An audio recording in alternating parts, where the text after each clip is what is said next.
نحمده ونصلي على رسوله الكريم أما بعد أعوذ بالله من الشيطان الرجيم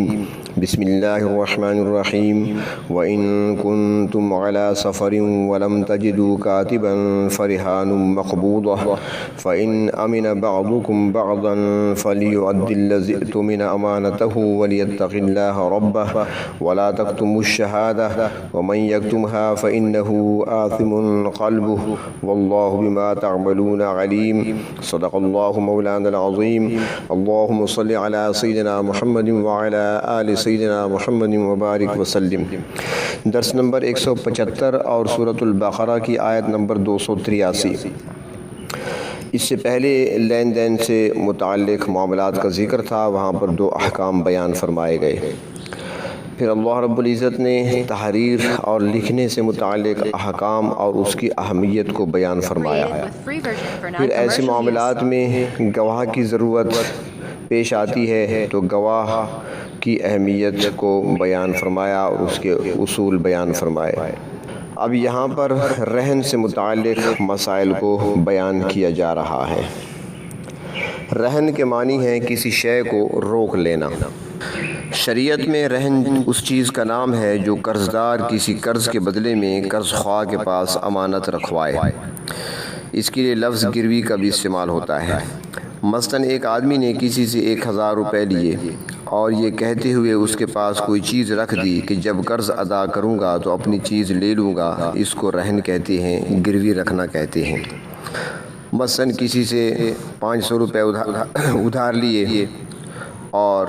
اپنی گھڑی اس کے پاس رکھ دی تو یہ آپ کے پاس رہے، جب قیمت ادا کروں گا، رقم ادا کروں گا تو پھر یہ مجھے واپس کر دینا۔ تو آیت کا مطلب یہ ہے کہ اگر کوئی دستاویز تیار کرنا مشکل اور ناممکن ہو، مثلاً یہ کہ کاتب نہیں مل رہا، لکھنے کے لیے قلم، سیاہی اور کاغذ وغیرہ موجود نہیں ہیں، تو ایسی صورت میں کوئی بھی چیز، مثلاً زیور ہے، ہتھیار ہے، کوئی بھی چیز ہے، وہ اس کے پاس رکھوا دینا جس سے رقم لی جا رہی ہے، قرض لیا جا رہا ہے، کہ یہ میری چیز اپنے پاس رکھ لو اور قرض مجھے چاہیے، جب قرض کی واپسی ہوگی اپنی چیز واپس لے لوں گا۔ تو یہ معاملہ سفر اور حضر دونوں حالتوں میں جائز اور درست ہے، لیکن یہاں پر سفر کا ذکر اس لیے فرمایا ہے کہ سفر میں رہن کی ضرورت بنسبت اقامت کے زیادہ ہوتی ہے۔ اور یہ بات بھی یاد رکھنے کی ہے کہ رہن رکھنے کا، گروی رکھنے کا حکم اس وقت ہے جب ایک دوسرے پر اطمینان نہ ہو۔ اگر قرض لینے والے پر بھروسہ اور اطمینان ہے اور اس نے بغیر گواہوں اور بغیر رہن کے اسے قرض دے دیا، تو اب قرض لینے والے کو چاہیے کہ قرض دینے والے کا قرض پورا ادا کر دے اور اس کے اعتماد کو ٹھیس نہ پہنچائے۔ قرض دار کو چاہیے کہ نہ تو خیانت کرے اور نہ قرض خواہ کے حق کا انکار کرے، بلکہ بغیر ٹال مٹول کے قرض خواہ کا حق ادا کر دے۔ قرض دار کو خیانت اور بلا وجہ ادائیگی میں تاخیر سے بچنے کی بھی تنبیہ کی گئی ہے تاکہ مالی معاملات میں بگاڑ پیدا نہ ہو، کیونکہ دین اسلام جہاں عبادات کے لحاظ سے کسی قسم کی کوتاہی کی اجازت نہیں دیتا، اسی طرح اسلام اپنے پیروکاروں کو معاملات کو بھی اچھے طریقے سے اور خوبی کے ساتھ انجام دینے کی تلقین کرتا ہے۔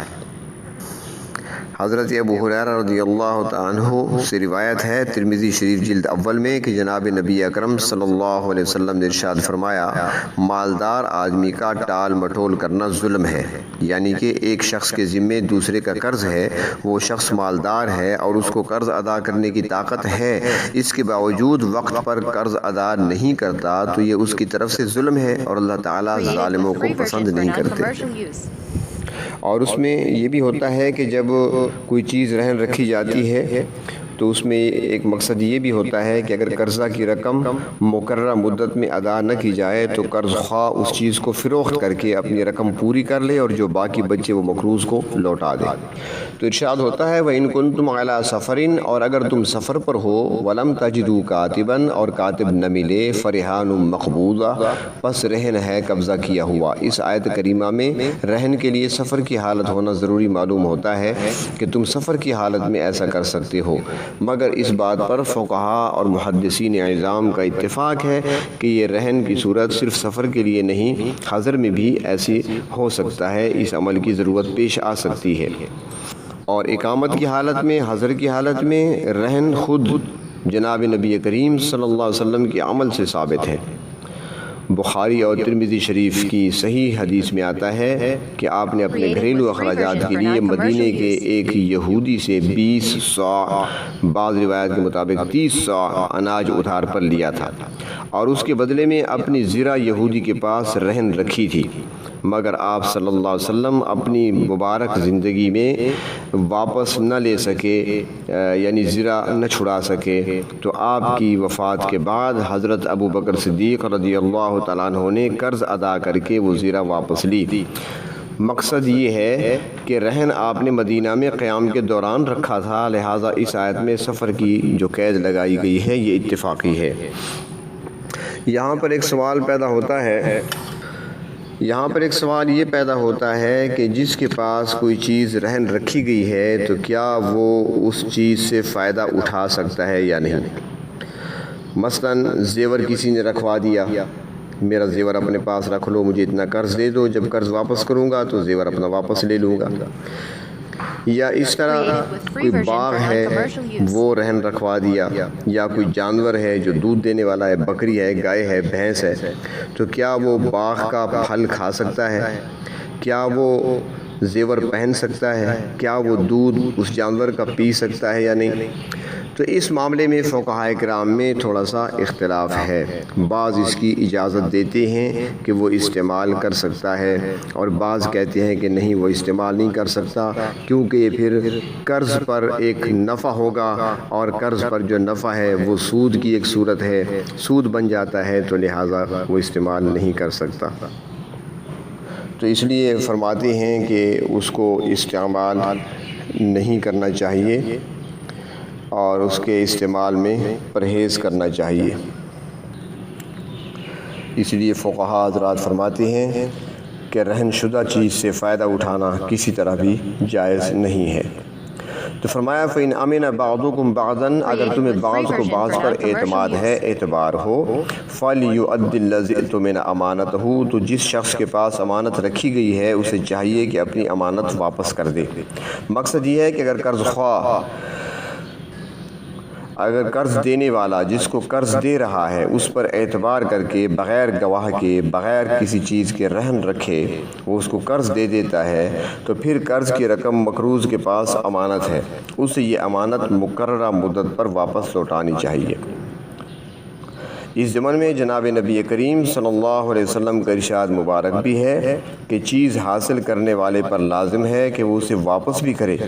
اور اس کو امین سمجھ کر رقم یا کوئی دوسری چیز دی گئی تھی، لہٰذا امانت میں خیانت نہیں ہونی چاہیے۔ فرمایا وَلْيَتَّقِ اللَّهَ رَبَّهُ، اور اپنے پروردگار سے ڈرتا رہے کہ اگر امانت واپس نہ کی تو اس کا ضرور مواخذہ ہوگا، اور اللہ کی گرفت سے بچ نہیں سکے گا۔ یہاں پر ایک اور مسئلہ بھی ہے کہ اگر امانت کسی کے پاس رکھی ہے اور امانت ضائع ہو گئی تو فرمایا کہ اس کی واپسی نہیں ہوگی، امانت ضائع ہو جانے پر اس کی واپسی نہیں ہوگی۔ اور جس نے امانت کے استعمال کی اجازت لی اور اسے اجازت دے دی گئی، مثلاً آپ نے کسی کے پاس زیور رکھا ہے بطور امانت کے، اور وہ کہتا ہے کہ مجھے اس کے استعمال کی اجازت بھی دے دی جائے، اگر اسے استعمال کی اجازت دے دی گئی تو پھر وہ امانت نہ رہی، پھر وہ قرض ہو گیا۔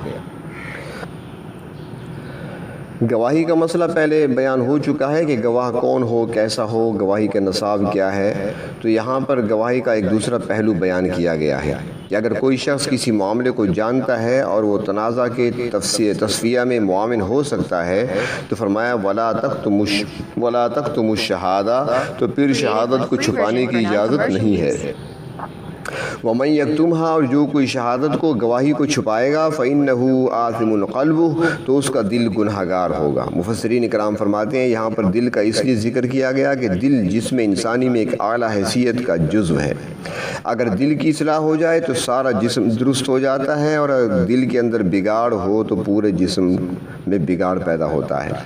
دل مرکز اخلاق ہے، عقیدہ کی اچھائی یا برائی کا تعلق بھی دل سے ہے، اس لیے فرمایا کہ جو کوئی گواہی کو چھپائے گا حقیقت میں اس کا دل گناہ گار ہے، اس کے دل میں فتور ہے، ورنہ وہ ایسی حرکت نہ کرتا۔ جناب نبی کریم صلی اللہ علیہ وسلم کا ارشاد مبارک ہے کہ انسان کے جسم میں ایک لوتھڑا ہے، اگر وہ ٹھیک ہے تو سارا جسم ٹھیک ہے، اگر وہ بگڑ گیا ہے تو سارا جسم بگڑا ہوا ہے۔ فرمایا الا وہی القلب، یاد رکھو وہ لوتھڑا دل ہے جس پر سارے جسم کا دار و مدار ہے۔ یہ دل ایسی چیز ہے کہ جب اللہ تعالیٰ نے دوزخ میں سزا کا ذکر کیا ہے تو وہاں بھی فرمایا تطلع علی الافئدہ، جہنم کی آگ کا اثر پہلے دل پر ہوگا پھر جسم پر ہوگا۔ اس لیے مفسرین کرام فرماتے ہیں کہ جب گواہی نہ دینے سے کسی کا حق ضائع ہو رہا ہو تو پھر گواہ کے لیے لازم ہو جاتا ہے کہ وہ ضرور گواہی دے۔ گواہ کی یہ ذمہ داری وجوب کے درجہ کو پہنچ جاتی ہے،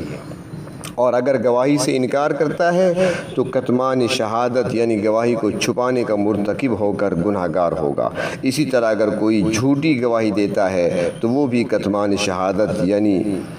گواہی کو چھپانے کا مرتکب تصور ہوگا۔ گویا گواہی کو چھپانا یا جھوٹی گواہی دینا برابر ہے۔ اور یہ ایک اصولی بات ہے کہ جب کسی شخص پر کوئی چیز واجب ہو جائے تو پھر اس کی عدم ادائیگی گناہ کا باعث ہوگی، لہٰذا اس کے لیے اس کام کا معاوضہ طلب کرنا جائز نہیں رہتا۔ اگر ایسا کرتا ہے تو اس نے واجب کی ادائیگی نہیں کی بلکہ اپنے مالی فائدے کے لیے گواہی دی ہے۔ ہاں اتنی گنجائش موجود ہے کہ گواہی دینے پر گواہ کو بھی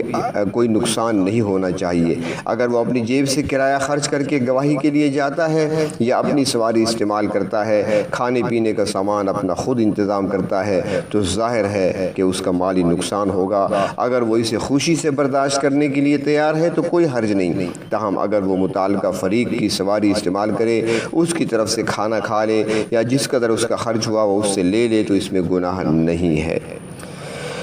فرمایا واللہ بما تعملون علیم، تم جو کچھ بھی کرتے ہو اللہ تعالیٰ کے علم میں ہے، اس کا علم ہر چیز پر محیط ہے، حتیٰ کہ وہ تمہارے ارادوں اور مخفی عزائم سے بھی واقف ہے۔ تم غلط کام کر کے اس کی گرفت سے نہیں بچ سکتے۔ آیت کے آخر میں اللہ رب العزت نے تقوی کا حکم دے کر انسان کی مزید رہنمائی فرمائی ہے کہ اگر اس کی گرفت سے بچنا ہے تو تقوی اختیار کرو، ہیلے بہانے سے غلط کام کرنے کی کوشش نہ کرو، تم اللہ تعالیٰ سے کوئی چیز چھپا نہیں سکتے۔ وآخر دعوانا ان الحمد للہ رب العالمین۔